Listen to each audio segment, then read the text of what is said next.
Avez-vous remarqué que les choses viennent souvent par deux? Le juste ou l'injuste, le vrai ou le faux, la lumière ou les ténèbres, la chose et son contraire. Mais il y a aussi, d'un point de vue, on peut dire général, le général et le particulier. Ce n'est pas pour nous perdre ou nous mettre dans la confusion, mais n'est-ce pas pour que nous évitions à tout prix de tomber dans les généralités?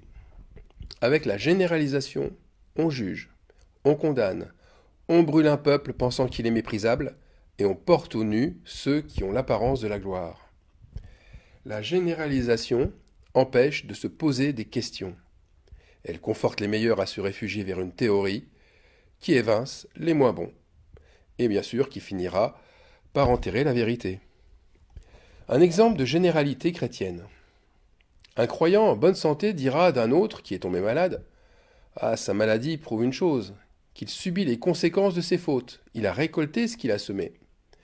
Comme si toute maladie, systématiquement, était la cause d'un péché à expier. Et j'avais développé dans un message les 5 causes possibles de la maladie, et une seule seulement correspondait à la catégorie maladie-châtiment. Et n'y voir alors qu'une maladie-châtiment, dans tous les cas de figure, cela devient alors du mépris pour soi, mais aussi du mépris pour les autres. Et qu'est-ce que le mépris? Que dit la Bible à son sujet? Psaume 123, 4. Aie pitié de nous, Éternel. Notre âme est accablée, accablée du mépris de la part des hautains. Il y a aussi Proverbe 18, 3, qui va dans le même sens. Quand vient le méchant, vient aussi le mépris. Mais attention, il y a aussi l'inverse qui ne permet plus de généraliser. Proverbe 12, 8, qui nous dit « Et celui qui a le cœur pervers est l'objet du mépris ». Quoi comprendre alors? Et surtout, comment reconnaître les causes du mépris? Car la question fondamentale, lorsqu'on reçoit du mépris, est est-ce que parce qu'on a le cœur pervers que logiquement on reçoit du mépris? Ou bien est-ce parce que l'autre est orgueilleux qu'il ne me méprise? Bref, recevoir du mépris, est-ce que c'est juste ou injuste? Dans toute situation, il y a une généralité. C'est celle du discernement. Il nous faut du discernement pour connaître la vérité, pour savoir d'où provient ce mépris. Provient-il de nous-mêmes ou provient-il des autres? Et croire que nous avons ce discernement parce que nous avons la foi, c'est encore une généralité. Tous ceux qui ont la foi n'exercent pas forcément le discernement, comme aussi ceux qui n'ont pas la foi peuvent discerner par moments la vérité. Pour les premiers, ceux qui ont la foi, ils ont des péchés, parfois cachés, qui leur voilent la vérité, et leur discernement est alors faussé. Toute personne, quelle qu'elle soit, dans la foi, peut manquer de discernement, même si elle est pasteur, évêque, prophète, évangéliste, théologien, ou simplement un croyant. Personne ne fait exception à la règle. Avec un mauvais discernement, la grande majorité se croira méprisée par les autres les méchants. Et oui, c'est un peu évident. La pensée dominante est qu'avec la foi, rien ni personne ne peut pervertir son cœur, puisque Dieu purifie et rend justice à l'homme de foi. Par conséquent, de la même manière que le roi Hérode traita Jésus avec mépris, que ce roi se moqua de Jésus, on peut en conclure qu'un chrétien marchant naturellement sur la voie de Jésus sera lui aussi, de la même manière, méprisé par les grands, par les dominateurs et par les sans-dieu. Cette manière de penser bloque tout discernement. Parce que le hautain, l'orgueilleux, il est là. Il se croit au-dessus des autres. Il n'est pas dans la mêlée, il est sur un trône. Mais attention, la foi ne nous place pas sur un trône, elle nous met dans l'humilité. Donc, ce serait plutôt au sol. Par conséquent, l'orgueil amène à généraliser. Car l'orgueilleux aime émettre des lois, des règles d'or, des principes immuables, des doctrines universelles. Cela le sécurise d'une part, et cela le fait briller d'autre part, aux yeux des autres. Prenons Calvin. Calvin, le grand théologien français, emblème de la réforme protestante. Et regardons sa doctrine de la prédestination. En généralisant la prédestination à tout chrétien, Calvin évoque un doute pourtant si utile à la foi. Celui qui sait que son salut est dans les mains de Dieu, il cesse d'être préoccupé par la qualité de sa foi. Il attend l'action de Dieu en lui. Eh bien, cette loi évacue, c'est vrai, d'un côté, c'est vrai, cette loi évacue un poids, une responsabilité, des œuvres, un travail à faire. Pourtant, la gravité, c'est que le croyant n'a plus à se soucier de ses actes. Et il est de toute manière élu et prédestiné au salut. Et s'il fait le mal, c'est peut-être qu'il n'a pas été prédestiné depuis la fondation du monde à agir bien. Or, la Bible insiste non pas sur une généralité, mais sur une exception. Et cette exception, elle responsabilise énormément le croyant. Et j'insiste sur le mot énormément. Le livre de l'Apocalypse, c'est le livre de la révélation. Le grec, Apocalypse veut dire apokalypto en grec, qui signifie révélation, dévoiler ce qui est voilé, ôter le voile. L'Apocalypse, donc, révèle Christ. Bien sûr qu'elle révèle Christ, mais Christ voilé dans le croyant. Et encore plus que ça, elle révèle le disciple devenu croyant d'exception. On touche à la foi exceptionnelle. Quand l'Esprit parle aux églises, dans les livres de l'Apocalypse, au chapitre 2 et au chapitre 3, eh bien, il évoque directement cette exception. Je prends des passages. « Sois fidèle jusqu'à la mort, et je te donnerai la couronne de vie. Repens-toi donc. Tu as à Sardes quelques hommes. » Vous voyez, quelques hommes qui n'ont pas souillé leurs vêtements. « Celui qui vaincra sera revêtu ainsi de vêtements blancs. Tu as gardé la parole de la persévérance en moi.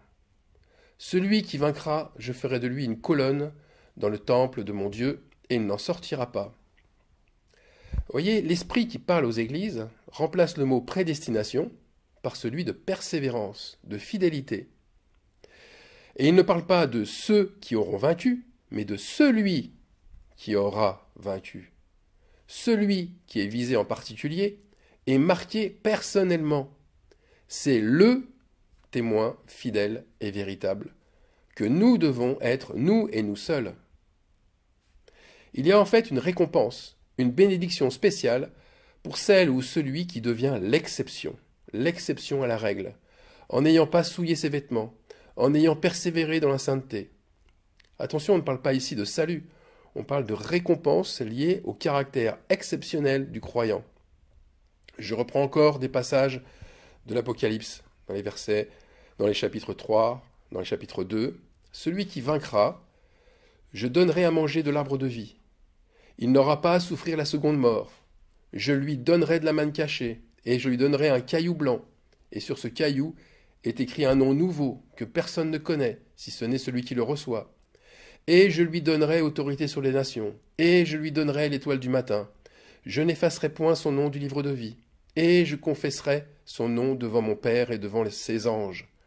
Je le ferai asseoir avec moi sur mon trône. » Voilà le disciple d'exception. Le danger de la généralité, c'est que la prédestination d'un peuple l'amène à ne plus rechercher l'exception, à ne plus rechercher à tout prix la sainteté, car il la possède déjà, ou alors Dieu la lui donne en temps voulu. Dieu amènerait lui-même à la perfection celui qu'il a élu depuis le début. Eh bien, ce lâcher-prise, qui consiste à fermer les yeux sur soi pour laisser Dieu agir, peut paraître, c'est vrai, au premier abord, très positif, puisqu'il évacue la culpabilité. Et qui aime se culpabiliser? Personne. Mais l'Esprit de Dieu insiste sur autre chose.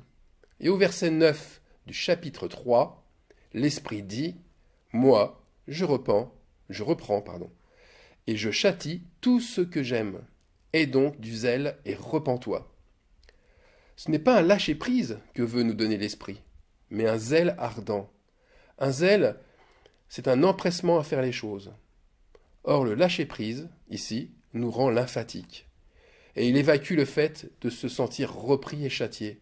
Il est donc indispensable de ressentir un zèle qui nous amène rapidement dans un état d'urgence, à nous repentir encore et encore et encore, nous croyants. Encore un passage la fin du chapitre 3. Voici, je me tiens à la porte, et je frappe. Si quelqu'un entend ma voix et ouvre la porte, etc. Vous voyez, sans ce zèle ardent, cet empressement, eh bien, Dieu ne pourra nous amener à la perfection, car nous ne l'aurons pas entendu frapper. Sa voix ne nous aura pas saisis pour que nous allions, empressés, ouvrir la porte. Bref, la généralisation aura fermé la porte, et la prédestination nous aura privés du zèle ardent, alors que celui ou celle qui aura à cœur de ne plus se souiller et de se repentir sur le champ de sa tiédeur, eh bien cette personne, ce témoin véritable, aura l'exception de partager son repas avec Christ sur son trône, puisque son trône est une table, et j'y reviendrai d'ailleurs. Le chapitre suivant, chapitre 4 de l'Apocalypse, va encore plus loin dans cette exception du témoin persévérant et véritable. Il va nous donner encore plus de détails de qui il est et par quel chemin de croix il est passé, comment il a vaincu et quelle est sa place à ce témoin persévérant et véritable. Alors le chapitre commence comme la fin, c'est très curieux d'ailleurs, ce chapitre commence comme la fin et la continuité du chapitre 3.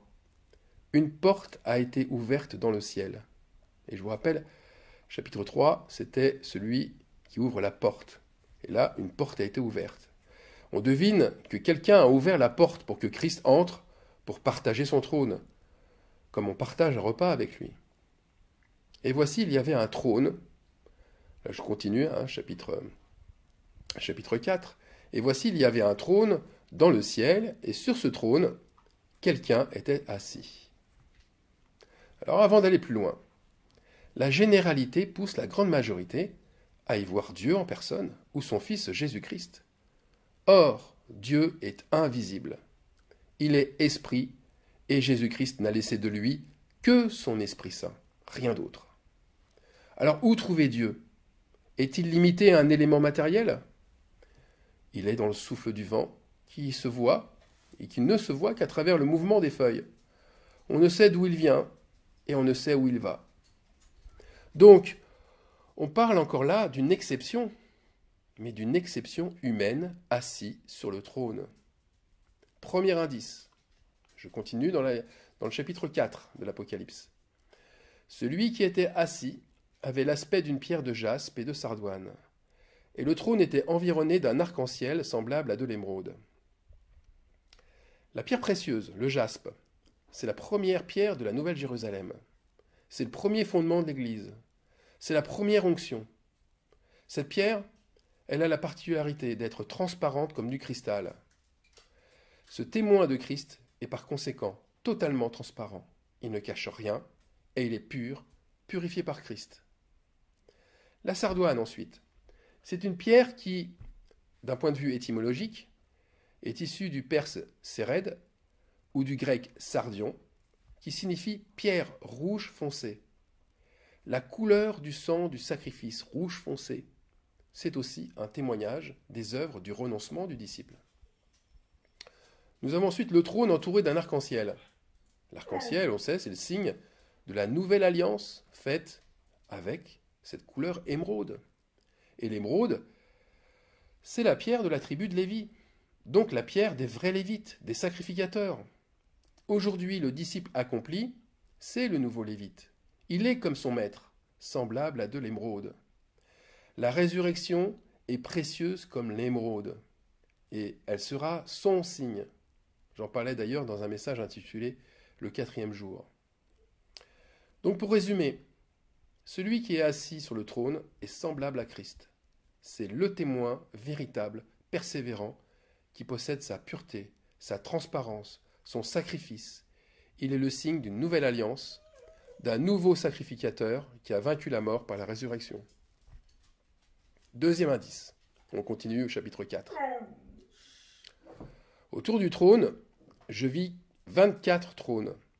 Et sur ces trônes, 24 anciens, assis, revêtus de vêtements blancs, et sur leurs têtes des couronnes d'or. Alors cet indice est primordial pour comprendre que le trône n'est pas ce que généralement il représente. Il n'est pas un siège élevé où est assis un monarque, mais qu'il est lui aussi exceptionnel. Exceptionnel parce qu'il est attablé. Ce trône, c'est une table où 24 disciples d'exception sont réunis.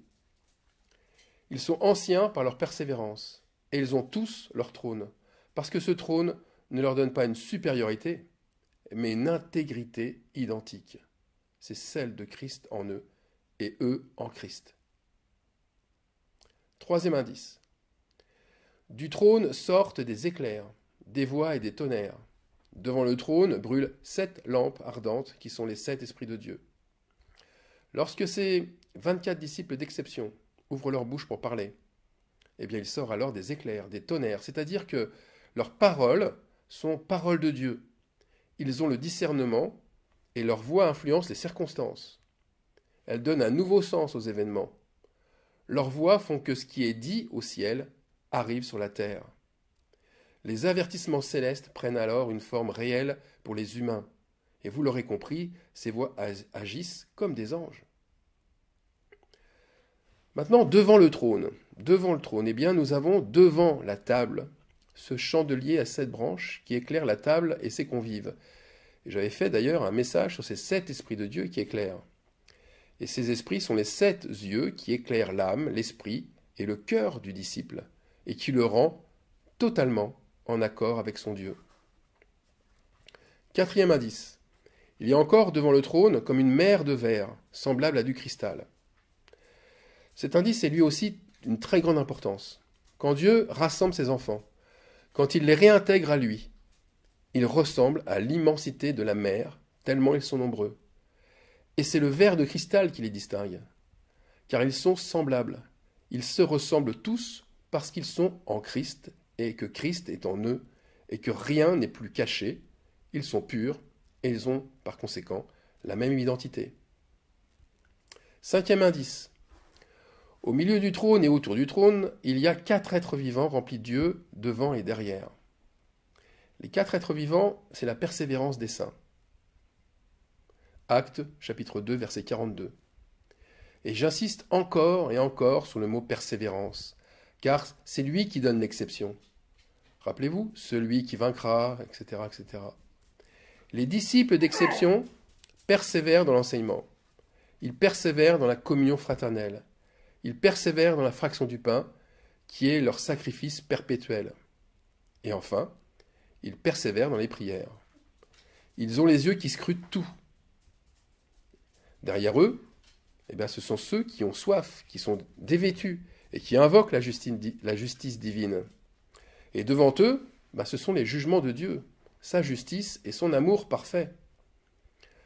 Alors, question importante, quels intérêts y a-t-il à vouloir toujours généraliser, à vouloir reproduire ce que tout le monde pense, ce que tout le monde dit, ce que la majorité voit?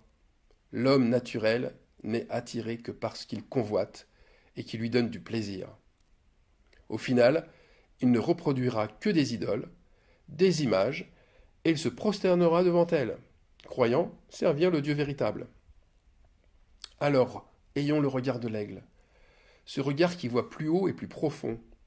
C'est l'exception que Christ aime, et il inspire celle ou celui qui persévère dans ses œuvres de vérité.